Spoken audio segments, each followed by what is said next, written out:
साथियों नमस्कार। मैं आपका दोस्त आशा और उम्मीद करता हूं कि आप जहां भी हैं स्वस्थ और सुरक्षित होंगे। साथियों, आज पूरा देश राष्ट्रपिता महात्मा गांधी की पुण्यतिथि मना रहा है।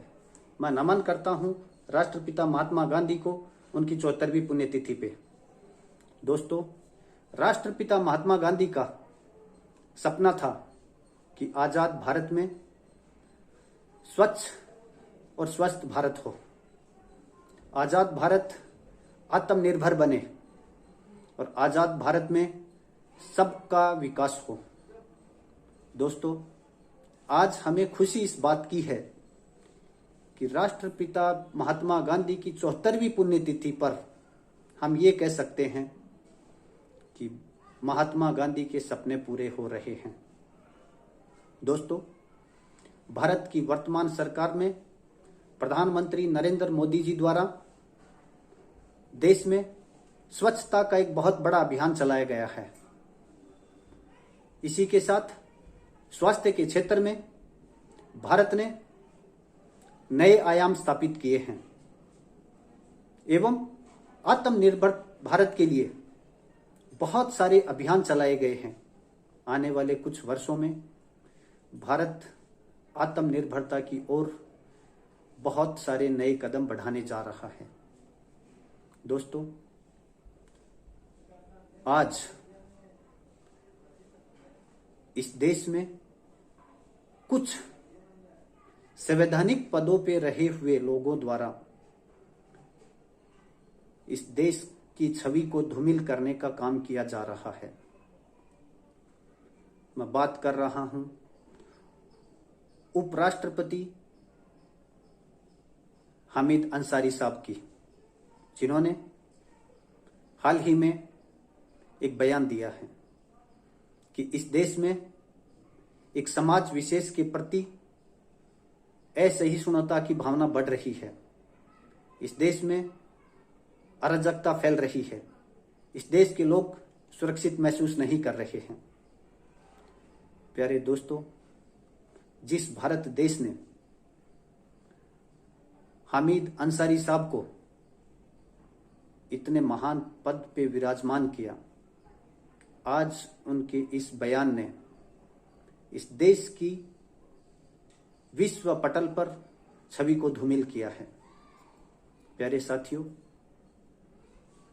इस देश की परंपरा रही है सबको साथ लेके चलने की, एवं वर्तमान सरकार ने इस देश में जब भी विकास के कोई भी काम किए हैं, सबके साथ सबका विकास और सबके विश्वास के साथ किया है।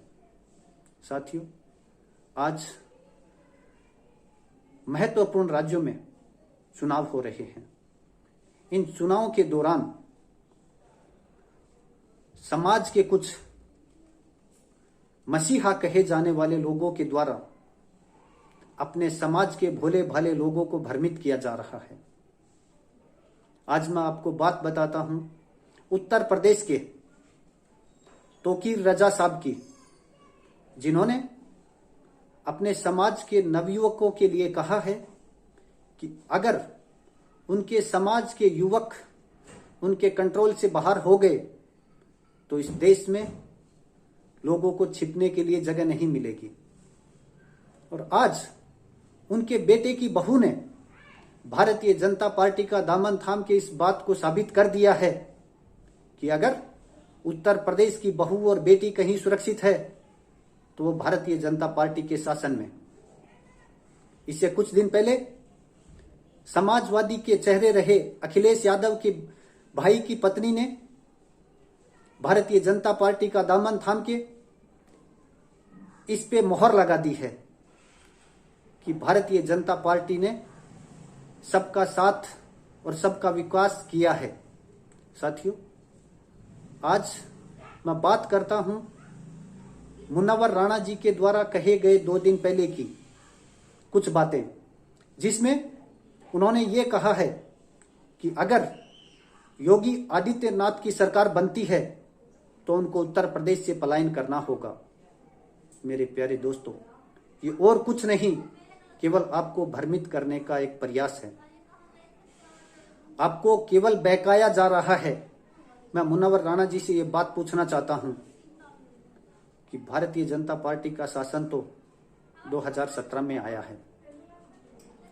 उन्होंने क्यों उस दिन पलायन नहीं किया जब समाजवादी के शासन में रहते हुए आजम खान के द्वारा मुस्लिम समाज के सैकड़ों परिवारों की जमीन को छीनकर उनको बेघर कर दिया गया।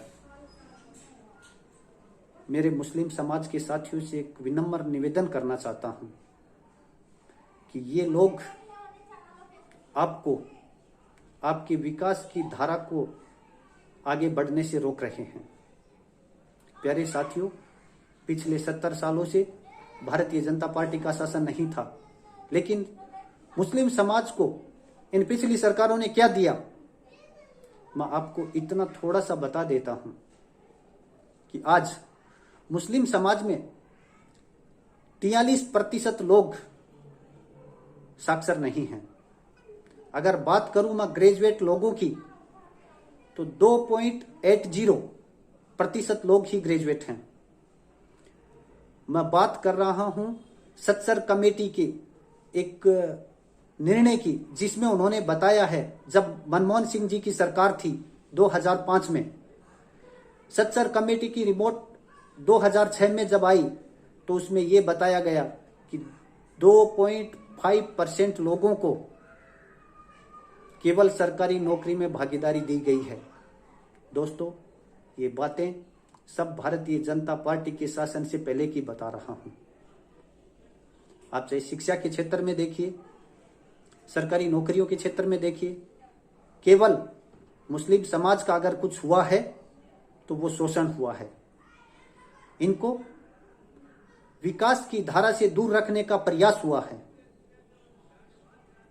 मैं आपको इतना बता सकता हूं कि पिछले 7 वर्षों में प्रधानमंत्री द्वारा बहुत सारे ऐसे प्रयास किए गए हैं कि मुस्लिम समाज के युवाओं को मुख्य धारा में लाया जाए एवं मुस्लिम समाज की बहनों के लिए जो कार्य भारतीय जनता पार्टी की सरकार ने किया है, वो पिछले 70 साल में किसी भी सरकार ने उसका साहस नहीं किया। क्यों? क्योंकि उनको अपने वोट बैंक को खोने का डर था। साथियों, आज से पहले मुस्लिम बहनों की मात्र एक 3 तलाक कह देने से जिंदगी नर्क होने वाले अगर इस कानून को लेके आए हैं तो भारतीय जनता पार्टी की सरकार ने वो साहस किया है। मैं प्रणाम करता हूं उस साहस को जिन्होंने भारतीय मुस्लिम समाज की बहनों को जिंदगी को नर्क बनने से बचा लिया है।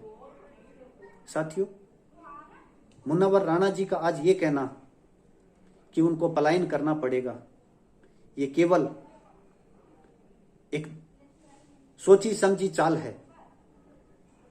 मुस्लिम समाज के युवाओं को मैं इतना कहना चाहता हूं कि योगी आदित्यनाथ जी की सरकार ने जो काम किए हैं वो सबके साथ, सबका विकास और सबके विश्वास के साथ किए हैं। आने वाले वक्त में भारतीय जनता पार्टी की सरकार आपको साथ लेके चल सकती है। आप अपने इन समाज के मसीहाओं के बहकावे में आए बिना अपने मताधिकार का प्रयोग अपने देश को, अपने उत्तर प्रदेश को सर्वोच्च स्थान देने वाले हाथों में दीजिए। उत्तर प्रदेश को उत्तम प्रदेश बनाने के लिए कीजिए। दोस्तों, इसी के साथ मैं आपको बहुत बहुत धन्यवाद देता हूं। राष्ट्रपिता महात्मा गांधी को एक बार नमन करता हूं। थैंक यू, धन्यवाद।